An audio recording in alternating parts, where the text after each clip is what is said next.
జిల్లాలో భారీ ట్రక్కు దొంగతనం కేసును పోలీసులు కేవలం 48 గంటల్లోనే ఛేదించి అంతర్రాష్ట్ర దొంగల ముఠాను అరెస్ట్ చేశారు.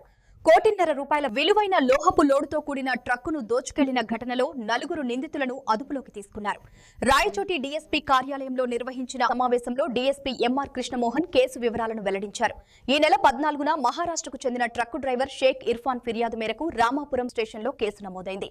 లోన్ ఈఎంఐ బాకీ ఉందని నమ్మించి డ్రైవర్పై దాడి చేసి ట్రక్కుతో పాటు లోహపు ముద్దలను నిందితులు అపహరించినట్లు పోలీసు తెలిపారు. 14/2/2026 తేదీ అంటే మొన్నటి దినం శనివారం రోజు మనకి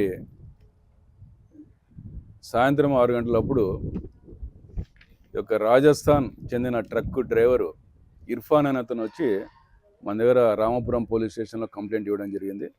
కంప్లైంట్లోని సారాంశం ఏమనగా ఈ ట్రక్ డ్రైవరు రాజస్థాన్ నుండి ఈ అల్లాయ్ మెటీరియల్ అంటే ఈ లోహపు ముద్దలు గల దాన్ని హెవీ లోడ్ అది అల్లాయ్ మెటల్స్ని రాజస్థాన్ నుండి తీసుకొని మన చిత్తూరు జిల్లా బంగారుపాలెం మండలం దగ్గర ఈ అమర్ రాజా బ్యాటరీస్కి సంబంధించిన దానికి ఈ సప్లై చేస్తున్నారు వాళ్ళు. ఆ క్రమంలో పోతూ రామాపురం పోలీస్ స్టేషన్ దాటిన తర్వాత 4 వ్యక్తులు స్కార్పియో వెహికల్లో వచ్చి అతని వెహికల్కి ట్రక్కుకి అడ్డంగా వాహనం నిలిపి తర్వాత దాంట్లో నుంచి 2 వ్యక్తులు దిగి లారీ డ్రైవర్ మీద దాడి చేసి అలా లారీ డ్రైవర్ని ఆ లారీ నుంచి కిందికి లాగి వాళ్ళు ఆ లారీని తీసుకొని వాళ్ళు పారిపోయారు. వాళ్ళు లారీని తీసుకొని వాళ్ళు పారిపోయారు. అట్టనే ఆ స్కార్పియో వెహికల్ వాళ్ళు కూడా ఎంటే వచ్చారో వాళ్ళు కూడా వెళ్ళిపోయారు. ఆ రకంగా జరిగిన తర్వాత అతను ఇమ్మీడియట్గా రామాపురం పోలీస్ స్టేషన్కి వచ్చి అదే రోజు 6 గంటలకి మనం కంప్లైంట్ చేయడం జరిగింది.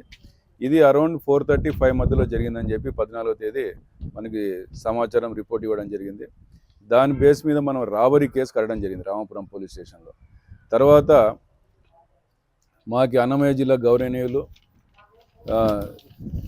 శ్రీ ధీరజ్ పునుపుల్లి ఐపీఎస్ గారి సూపరింటెండెంట్ ఆఫ్ పోలీస్ గారి ఆదేశాల మేరకు మా రామాపురం ఎస్ఐ శివకుమార్ గారు, తర్వాత లక్రెడ్డిపల్లి సిఐ కృష్ణంరాజు నాయక్ గారు వీళ్ళ ఆధ్వర్యంలో వాళ్ళ సిబ్బంది దీని మీద దర్యాప్తు స్టార్ట్ చేశారు.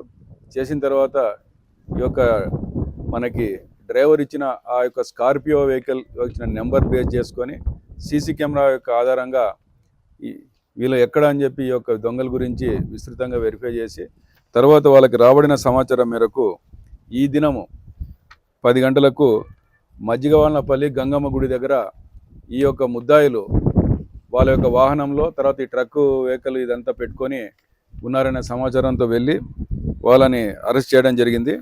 ఈ 4 కూడా మహారాష్ట్ర సంబంధించిన వాళ్ళు. ఈ 4 ఎవరైతే దొంగలు ఉన్నారో ఈ రాబరీ చేసిన వాళ్ళు రాజ్పుత్రు మల్లారి షిండే అనే వ్యక్తి, ఇతందే ఆ వాహనం కూడా ఇతను ఓనరు, ఈ స్కార్పియో వాహనానికి ఇతనే ఓనరు. తర్వాత నిజార్ రఫీక్ షేక్ అనే వ్యక్తి, తర్వాత లక్ష్మణ్ దిగంబర్ షేక్ అనే వ్యక్తి, తర్వాత సూరజ్ రమేష్ ఔరదే. ఈ మొత్తం ఈ 4 వ్యక్తులు ఈ స్కార్పియో వాహనంలో వచ్చి ఈ రాబరీకి పాల్పడడం జరిగింది. వీళ్ళందరినీ అరెస్ట్ చేయడం జరిగింది. అదేవిధంగా వాళ్ళు ఏదైతే దొంగలించినారో డ్రైవర్ని బెదిరించి ఆ ఇర్ఫాన్ అనే వ్యక్తిని అశోక్ లేలాండ్ ట్రక్కును కూడా స్వాధీనం చేసుకోవడం జరిగింది దాంట్లో మెటీరియల్తో సహా.